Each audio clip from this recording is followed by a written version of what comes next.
பாருங்க, உதிர் உதிரான புதுமையான காலிஃப்ளவர் முட்டை பொடிமாஸ் செய்யறத இந்த வீடியோல பார்க்கலாம். இதுக்கு தேவையான பொருட்கள் ரொம்ப எளிது, ருசி ரொம்ப சுவையானதா இருக்கும். இந்த எளிதான சுவையான முட்டை பொடிமாஸ் செய்வது எப்படின்றத வாங்க வீடியோக்குள்ள போய் பார்க்கலாம். நம்ம காலிஃப்ளவர் பொடிமாஸ் செய்ய போறோம். அதுக்கு எப்படி செய்யலான்றத பார்க்கலாம். காலிஃப்ளவர் எப்பயும் போல குட்டி குட்டியா நறுக்கிட்டு தண்ணி சுடுதண்ணில் போட்டு உப்பு போட்டு எடுத்து வச்சுட்டேன். இந்த கட்டையெல்லாம் இல்லாம நறுக்கிடணும். எண்ணெயை காய வச்சுக்கோங்க. வெங்காயம் போடுங்க, கருவேப்பிலை, நல்லா வெங்காயத்தை செவர வதக்கிக்கணும். பச்சை வாசனை போகிற அளவுக்கு வதக்கிக்கணும்.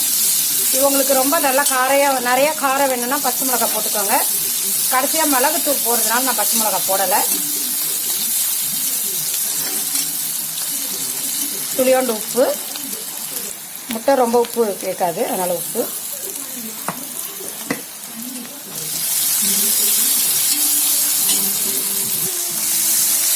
நல்லா வதங்கட்டும்.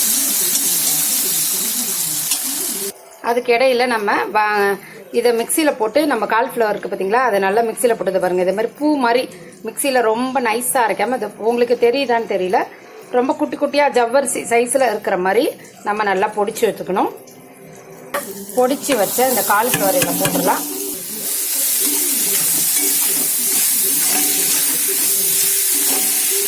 இப்போ பார்த்தீங்கன்னா நல்லா வதக்குறோம். இதில் எப்படின்னா ரொம்ப வதக்கணும்னு அவசியம் இல்லை. அதில் ஈரம் இருக்கும், ஈர வாசனையும் மொச்ச வாசனை இருக்கும் காலிஃப்ளவரில் ஒரு மாதிரி. அந்த வாசனையும் ஈரமும் போகிற அளவுக்கு கொஞ்சம் வதக்கிக்கலாம். இதை ஒரு நிமிஷம் இருந்தால் போதும், வெந்தா போதும். பாருங்க, ஈரெல்லாம் போயிட்டு நல்லா சுண்டிருச்சு. இப்போ என்ன பண்ணுறீங்க, 2 முட்டையை இதில் உடச்சி விடலாம்.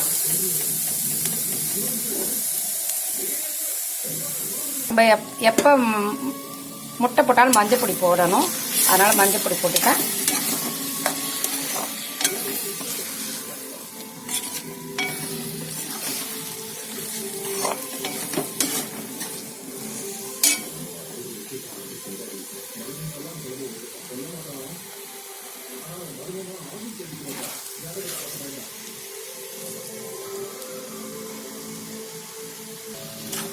இப்போ இதை நல்லா உதிரா வர்ற வரைக்கும் கிளறி விடலாம். பாருங்க, பார்த்தீங்கன்னா உங்களுக்கே தெரியும், நல்லா உதிரா பொலன்னு இருக்கு பாருங்க. இதில் நீங்கள் சொன்னால் கூட யாருக்கும் இதில் காலிஃப்ளவர் இருக்குன்னு சொன்னீங்கன்னா தெரியாது. அந்த அளவுக்கு ரொம்ப நல்லா இருக்கும். சாப்பிட்டு பாருங்க, ரொம்ப ரொம்ப ருசியாக இருக்கும். இப்போ இது நல்லா வெந்தாச்சு. இப்போ கொஞ்சம் மிளகு பொடி போடலாம். மிளகு பொடி,